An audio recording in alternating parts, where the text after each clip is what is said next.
Hello friends, আজ আমি আপনাদের কাছে শেয়ার করতে চলেছি চিকেনের একটা দারুণ রেসিপি। ভীষণ রিচি ক্রিমি ডিলিশিয়াস এই রেসিপি রেস্টুরেন্টকেও কিন্তু হার মানাবে। তো চলুন দেখে নেওয়া যাক রেসিপিটা বানানো কিন্তু সহজ, কিন্তু খেতে হবে একদম রেস্টুরেন্টের মতো। তাই অনেক টাকা খরচা করে রেস্টুরেন্টে যাবার একদমই দরকার নেই, বাড়িতেই বানিয়ে নিতে পারেন কিন্তু এই রেসিপি। তো চলুন দেখে নেওয়া যাক রেসিপিটা আমি কীভাবে বানিয়েছি। আশা করি আপনাদের ভালো লাগবে, আর ভালো লাগলে please like, comment, share, subscribe and Facebook থেকে দেখে থাকলে ফলো করে দেবেন। তো আমার চ্যানেল হাঙ্গার কেপ ডিলাইটে সবাইকে স্বাগতম। তো আজ বানাচ্ছি চিকেন আঙ্গারা। এই চিকেন রেসিপিটা বানানোর জন্য প্রথমেই আমি বানিয়ে নেব আঙ্গারা মশলা। তো আঙ্গারা মশলা বানানোর জন্য কি কি নিয়েছি একটু দেখে নিন। জয়িত্রীর ফুল নিয়েছি একটি, শুকনো লঙ্কা নিয়েছি 4-5টা, এখানে নিয়েছি কিছুটা কসৌরি মেথি, জায়ফল, দারচিনি, বড় এলাচ, 15 থেকে 20টা আমন্ড নিয়েছি, কিছুটা চার মগজ, গোটা জিরে, এলাচ, গোটা গোলমরিচ, লবঙ্গ আর গোটা ধনে। পরিমাণ কতটা কি নিয়েছি সেটা ডিসক্রিপশন বক্সে লিখে দেবো, একটু চেক করে নেবেন। এবার সমস্ত মশলাগুলো আমি ড্রাই রোস্ট করে তারপর গুঁড়ো করে নেব। তো ড্রাই রোস্ট করার জন্য আগে থেকে কিন্তু প্যানটা আমি গ্যাসে বসিয়ে রেখেছি, আর গ্যাসের ফ্লেমটা অবশ্যই লোতে রেখে আমি এটা প্রায় 2 থেকে 2.5 মিনিট টাইম নিয়ে এগুলো ভেজে নেব। যেহেতু আমন্ড আছে, দারচিনি আছে, এগুলো একটু বড় তাই কিন্তু একটু ভাজতে টাইম লাগবে, আর এই জন্যই কিন্তু গ্যাসের ফ্লেমটা লো করে ভাজতে হবে, নাহলে ছোটো জিনিসগুলো সব পুড়ে যাবে। ভাজা হয়ে গেছে, ঠান্ডা করে নিয়েছি। এবার এটাকে আমি ডাস্ট বা পাউডার বানিয়ে নিচ্ছি। নিয়ে নিলাম মিক্সার জারে, আর পাউডার বানিয়ে নিয়ে তারপর আমি আসছি। এখানে কিন্তু আঙ্গারা মশলা বানিয়ে নিয়েছি, মশলা কিন্তু একদম রেডি। তো এটা আমি একটা জায়গায় আলাদা জায়গায় বের করে, তো চলুন এবার বানিয়ে নেব বেরেস্তা। এখানে নিয়ে নিয়েছি 4টে মিডিয়াম সাইজের পেঁয়াজ, যেগুলো কিন্তু স্লাইস করে কেটে নিয়েছি। তারপর এর পাপড়িগুলো মানে লেয়ারগুলো খুলে নিয়েছি। সেটা আমি কিন্তু স্প্যাচুলার সাহায্যেই কাজটা করেছি। যদি আপনাদের করতে অসুবিধা হয় তাহলে কাটার সময় কিন্তু লেয়ারগুলো খুলে নেবেন, তাহলে বেরেস্তা ভাজা কিন্তু বেশ ভালো হয়। তো যাই হোক, দেখুন এখানে আমার বেরেস্তাগুলো ভাজা হয়ে গেছে। এগুলো আমি তুলে নিচ্ছি। তুলে নিয়ে এগুলো ঠান্ডা করে এগুলোর আমি পেস্ট বানিয়ে নেব। তো এটাও কিন্তু ঠান্ডা হয়ে গেছে, আমি মিক্সার জারে নিয়ে নিলাম। আর এর সাথে আমি দিয়ে দেব 2টো মিডিয়াম সাইজের রাফলি চপ করা টমেটো। এবার টমেটো আর বেরেস্তাটার একটা স্মুথ ব্যাটার রেডি করব। এখানে ব্যাটার রেডি হয়ে গেছে। এটা ব্যাটারটা কিন্তু ভীষণ স্মুথ হয়েছে। আর এখানে আগে থেকে চিকেনটা আমি ধুয়ে জলটা ঝরিয়ে রেখেছি। এখানে চিকেনের পরিমাণ আছে 650 গ্রাম। এবার ওই বেরেস্তা ভাজার তেল যেটা রয়েছে তার মধ্যে 2টো তেজপাতা আর কিছুটা জিরে ফোড়নে দিয়ে দিলাম।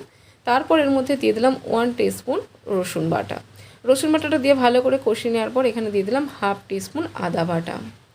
তারপর এখানেও ভালো করে আদা রসুন মিশিয়ে নিয়ে মানে মশলাটা কষিয়ে নিয়ে গ্যাসটা আমি দিচ্ছি বন্ধ করে। তারপর একটু ঠান্ডা করে নিয়ে এর মধ্যে দিয়ে দিলাম অল্প একটু হলুদ গুঁড়ো, দিয়ে দিচ্ছি 1 টেবিল স্পুন কাশ্মীরি লঙ্কার গুঁড়ো আর 1.5 টিস্পুন শুকনো লঙ্কার গুঁড়ো।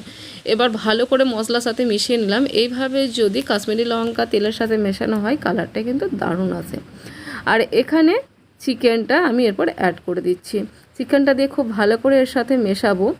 আর এর সাথেই দিয়ে দিচ্ছি টমেটো আর বেরেস্তার যে পেস্টটা বানিয়ে রেখেছিলাম, পুরো পেস্টটা আমি এখানে দিয়ে দিলাম। এবার খুব ভালো করে চিকেন এই পেস্ট আর এই আদা রসুনের যে মশলাটা সেটা ভালো করে মিশিয়ে নিয়েছি। তারপর এর মধ্যে আঙ্গারা মশলা যেটা বানিয়ে রেখেছি সেটা কিছুটা দিয়ে দিলাম। পুরোটা এখানে ইউজ করিনি, কারণ চিকেনের পরিমাণ কম মশলার থেকে। আর এরপর এখানে দিয়ে দিলাম 1 কাপ মতো টক দই, যেটা খুব ভালো করে ফেটিয়ে নিয়েছি, আর রুম টেম্পারেচারে রাখা দই। সমস্ত উপকরণগুলো খুব ভালো করে মিশিয়ে নিয়েছি। এবার এর মধ্যে দিয়ে দেব অল্প একটু জল, খুবই সামান্য, কারণ এই চিকেনটার মধ্যে কিন্তু কোনো রকম জল ইউজ হবে না। এটা শুধুমাত্র মিক্সার জারটা ধুয়ে যেই জলটা একটু বের হয়েছে সেটা এখানে দিয়ে দিলাম। খুব ভালো করে মিশিয়ে নিলাম। এবার এর মধ্যে দিয়ে দিচ্ছি পরিমাণ মতো লবণ। লবণটা দিয়ে খুব ভালো করে আবার মিশিয়ে নিয়ে এটাকে আমি চাপা দিয়ে দিচ্ছি আর গ্যাসটা অন করে দিচ্ছি। গ্যাসটা অন করার পর 1 মিনিট মতো হাই ফ্লেমে রান্না করেছি। তারপর মিনিট 15 একদম লো ফ্লেমে। অবশ্যই ঢাকাটা খুলে কিন্তু মাঝে মাঝে স্টির করে দিতে হবে, না হলে কিন্তু নিচে লেগে যেতে পারে। আবার একবার নাড়াচাড়া দিয়ে আবার আমি এটাকে চাপা দিয়ে দিচ্ছি মিনিট 10 জন্য। এতেই কিন্তু চিকেনটা তখন পুরোপুরি রেডি হয়ে যাবে। 10 মিনিট পর ঢাকা খুললাম, দেখতে পাচ্ছেন যে অয়েল পুরোপুরি রিলিজ করে দিয়েছে, আর কালারটা কিন্তু খুব সুন্দর এসেছে। এটা কিন্তু প্রায় 90% হয়ে গেছে। এবার এর মধ্যেই অ্যাড করব অল্প একটু গ্রিন চিলি। এটা কিন্তু ফ্লেভারটা খুব ভালো আনে, ঝাল বানায় না। আর দিয়ে দিলাম অল্প একটু জুলিয়ান করে কেটে রাখা আদা। আর দিয়ে দিচ্ছি ধনে পাতা। আবার ঢাকা দিয়ে মিনিট খানেক মতো লো ফ্লেমেই চিকেনটা রান্না হবে, যাতে ধনে পাতা, কাঁচা লঙ্কা আর আদার ফ্লেভারটা খুব সুন্দরভাবে চিকেনের সাথে মিশে যায়। 1 মিনিট পর ঢাকা খুললাম, একটু নাড়িয়ে চাড়িয়ে নিচ্ছি। এবার এর মধ্যে দেব স্মোকি ফ্লেভার। তার জন্য একটা আমি পাত্র বসিয়ে দিলাম আর এর মধ্যে রেখে দিলাম জ্বলন্ত কাঠকয়লা। ওপর থেকে দিয়ে দিলাম একটু আঙ্গারা মশলা আর দিয়ে দিচ্ছি ঘি। আর এর সাথে যে মশলাটা দেওয়া হলো এর টেস্টটা কিন্তু প্রচুর এনহ্যান্স করবে। তো মিনিট খানেকের জন্য এটাকে আমি চাপা দিয়ে ছেড়ে দিলাম, যতক্ষণ এর ভেতর থেকে ধোঁয়াটা রিলিজ হয়ে যায়।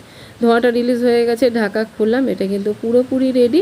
এবার গার্নিশিংয়ের জন্য ওপর থেকে দিয়ে দিলাম অল্প একটু ধনে পাতা, দিয়ে দিচ্ছি জুলিয়ান করে কেটে রাখা আদা, আর দিয়ে দিচ্ছি অল্প একটু ফ্রেশ ক্রিম। এটা কিন্তু পুরোপুরি অপশনাল, চাইলে দিতে পারেন, না চাইলে নাও দিতে পারেন। তো আজকের রেসিপি কেমন লাগলো অবশ্যই কমেন্টে জানাবেন। ভালো লাগলে প্লিজ লাইক করে দেবেন, আর নতুন বন্ধু হলে চ্যানেলটা সাবস্ক্রাইব করে আমার পাশে থাকবেন। ফেসবুক থেকে দেখে থাকলে অবশ্যই পেজটাকে ফলো করে দেবেন, আর কে কোথা থেকে দেখছেন সেটা অবশ্যই কমেন্টে জানাবেন, যাতে পরের ভিডিওয়ে আমি আপনাদের ধন্যবাদ জানাতে পারি।